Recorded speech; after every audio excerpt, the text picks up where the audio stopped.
Fleur here. I'm here today to do my July wrap-up. I read 10 books and listened to 2, and then I started one. So this is a really good reading month for me. I read everything really, really fast. I read a lot of contemporaries this month, which is exactly my plan. Still have more contemporaries I want to read, but in August, I'm going to be transitioning into my series that I'm going to be reading for the remainder of the year. I do have a few contemporaries I would love to get to. We'll see what happens, but I have a lot of serious plans, and you'll see that in my August TBR. So the first book I read was Attachments by Rainbow Rowell. I do have a review on this on my channel. I think it's in a review mashup. But I really like this book. I gave it 5 stars. It was really, really cute. It takes place in 1999, 2000s. And it follows this guy named Lincoln who's a tech person, and he is requested to supervise email since email and thing is so new. And he winds up becoming invested in following these girls' conversations, and he winds up falling in love with one of the girls. But it's a really super cute romantic comedy, and I really, really enjoyed it. I think Jodi Picoult says it yes. If this was an email, I'd be forwarding it to all my contacts. And you don't just feel emotionally invested to Lincoln, you also feel emotionally invested to the girls in this book, which their names are Beth and Jennifer. And I just really, really love this book. It was so easy to read, and it's a great self-discovery novel for a male character, and I haven't read a lot. Most of the books I read by Rainbow Rowell were all from the female perspective, so it was nice to see her writing in a male perspective, and I know she'll be doing that in Carry On when it comes out in October. So yeah, I was really, really excited, and check out my non-spoiler review if you want more information about this, but I gave it 5 stars. I really enjoyed it. The next book I read was Emmy and Oliver. Emmy and Oliver by Robin Runway. I gave 4 stars. I really enjoyed it. It was super cute. I recommend this book to anyone who likes the television show Finding Carter on MTV, and it was kind of a random connection, but I found a lot of similarities between it, but it definitely took on a harsher turn, and it was really focused on the relationships. Basically, it's about this girl named Emmy who, when she was, I think in 5 or 6, her best friend Oliver was kidnapped by his father, and he was never found. And when Emmy's 16, he's found and he returned home. And it's a lot of self-adjusting and figuring out, like, does he even want to be here? Does he who does he trust? Who does he not trust? Does he still like his dad? Does he not? And it was a really, really good, emotionally investing book. I felt for both characters, and I think that this book really stressed that situations like that, there's no right or wrong. There's shades of gray. Like, Oliver might have been wrong. Oliver's dad might have been wrong. Oliver's mom might have been wrong. Everyone in the whole situation might have been wrong. But how do you get past that? And I thought that it was a really interesting way to wrap up the story. I really enjoyed it. I won't spoil you, but it was a cute love story, but it was a lot more about when your best friend goes missing, what is your parents' reaction? Like, what is that? And I felt the stifling of Emmy's parents on the back when I was reading this book, and I was so hopeful that by the end of this book something, and you'll see it at the end, you'll see they all, how much this one event really catapult them into this life that maybe no one wanted, and, it's almost like, who had it better? Did Oliver have it better being kidnapped, or did Emmy have it better being trapped in a house where she felt like she had no control? So I really liked it. I gave it 4 stars. There was some bits that were like a little bit predictable, but other than that, it was a very, very strong book and a very, very fast read. The next book I read was Falling Kingdoms by Morgan Rhodes. This is one of the only fantasy books I read this month, and I really enjoyed it. As I said in my review, which you can check out, it's very, very inspired by Game of Thrones, but it also, unlike other books that I've read recently, has been able to capture the feeling of Game of Thrones to a T. It has like multiple perspectives. It has 3 worlds. The brutality of the violence really surprised me, but I really liked it. It was a little bit predictable, especially if you've read Game of Thrones. I knew where this book was going. There was a few unexpected twists that I really liked and I really enjoyed, but I couldn't give it 5 stars because I still felt like it was really, really predictable. But then again, I read Game of Thrones, so that might be why. But I've heard that the series does get better, so I'm hopeful for my birthday, which is next month, I can treat myself and buy myself Rebel Springs and read that in August. The next book I read was Chasing the Impossible by Katie. Just can't. I adored this book so much. So when you ordered pre-ordered Nowhere to Run, which is the new book in the Thunder Road series, you got a free e-novella, which was Chasing the Impossible, which followed Logan and Abby, which are from the Pushing the Limit series. And I love these characters so much. I love them. I love Logan so much when I met him in Dare You 2, and I loved Abby since I've seen her in all the books, and I was waiting for them to have a romance. I called it in Crash Into You, and they had to take me on a little bit, like I saw it, but I love this book so much. It was heartbreakingly beautiful, and I was stunned. The first two chapters of this book revealed so much about these characters that, like, I want to go back and reread the entire series just so that I know all this background in my head, because it really made me look at these characters in totally different ways. And I know that she's not writing anymore for the Pushing the Limit series, at least not anytime soon. So this, I felt like, really, like, tied a nice bow on all these characters. And one day when she does want to go back, which, Katie McGarry, if you're listening, please, please write an Ethan book. I want an Ethan book so badly, Katie McGarry. It's tied up right now with a bow, and I'm happy. But I love this. It introduced topics that I was not expecting, and it was just an amazing, amazing, amazing book. So I don't know if for some reason you got Nowhere to Run and have not read it, read it.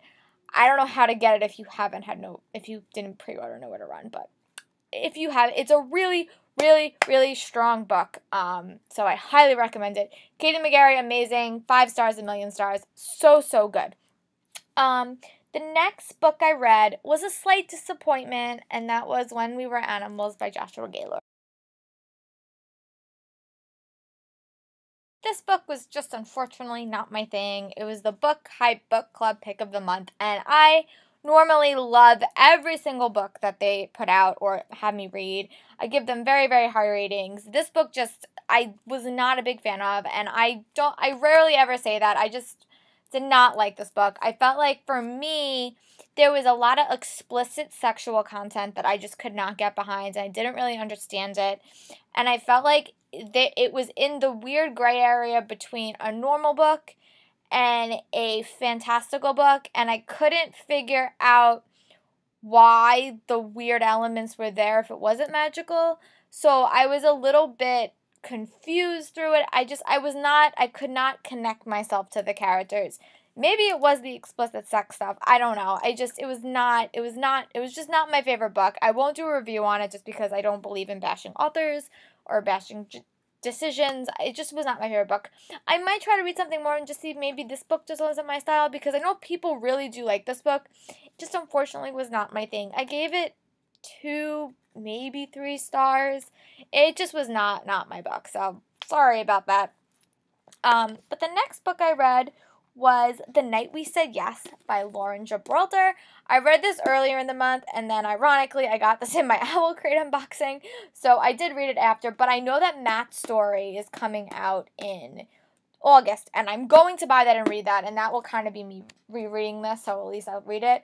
But I love this book. I gave this book 5 stars. I really, really, really, really liked it.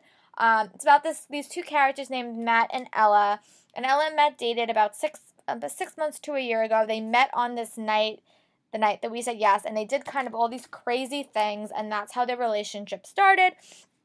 And then, unfortunately, Matt moves away and doesn't really tell anyone what's going on, and he leaves Ella pretty much broken and devastated, but he also leaves his 2 other friends broken and devastated as well. So this book is really about, it switches between present, when Matt's trying to recreate the night that we said yes, and past, the night that they did say yes.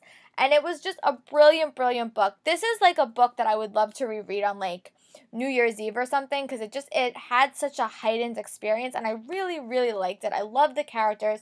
As I said, Matt's story is coming out in August, and I will be reading that. So I really, really love this. And this book is signed, so this book is not going anywhere. But hopefully I will definitely reread this now that I actually have my own copy of the book. And the next book I read was also the Owl Crate unboxing, but this was from June, and it was More Happy Than Not. I just did my non-spoiler review. Really like this. I gave this book 4 stars. I really enjoyed it. Basically, it's, what's it called? The Eternal Sunshine of the Spotless Mind for like the young adult generation, and it also has a gay protagonist.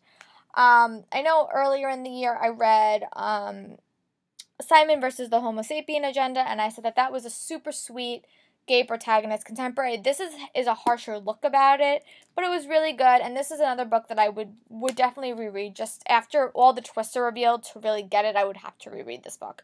But I really liked it. I gave it 4 stars. Thank you, Owl Crate, for these 2 amazing books. If you guys have not signed up for Owl Crate, I highly, highly recommend it, because they give you such good books and such good things. I talked about this in my haul video too, but I got this wonderful bracelet. It says "Until the Very End," and if you're a Harry Potter fan, you know what part of the book that's from, series is from, and I really, really loved all their boxes so far. And then the next book I read was Second Chance Summer by Morgan. Pre-order of Macy Bookout's book, Bulletproof, so I read that. Pre-order of Macy Bookout's book, Bulletproof, so I read that. This was a really easy book for me to read. It was like a little bit over 100 pages, so it was really, really quick, but it basically followed Macy from Teen Mom, gave her a whole journey about being a teen mom, and eventually being on, like, TV show. It was a really, really interesting read. I really liked it. Really, really short. It was a really, really quick read for me to read. If you like anything about those shows, personally, Macy's my favorite, so I really wanted to read her story. I'm interested in reading about Caitlin and Tyler's story, not really any of the other ones, but I really did like Macy, so I bought it. It was like $9 on my Kindle, and I like her as a mom, so I was intrigued to read that. Also, I've got to talk about one book that I read earlier in the month, so I actually read 11 books, and it's The Summer After You and Me. As I've said in my review earlier in the month, I'm from Long Island, so we were hit by Hurricane Sandy. So this book takes place in 2 different timelines. It takes place right before and after Hurricane Sandy, and about a year after, like the summer after. And it follows this girl named Lucy, and she becomes invested in her next door neighbor, and they kind of have a incident during Hurricane Sandy, and it kind of comes back to haunt them in the summer after and how they deal with it. It was a really, really fast read. I gave this book 3 stars. I was much more invested in, like, the rebuilding of Sandy and the relationship, so I thought that they had the juxtaposition between the relationship and the storm really nice. It was a really, really fast book. It wasn't my famous contemporary I've ever read.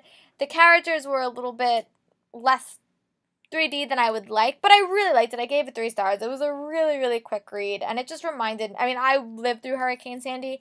I was not as affected as these characters in this novel were, because they lived on the Jersey Shore and I lived on Long Island, but it was a very, very quick read. Check out my non-spoiler review if you want more. It's in one of my mashups.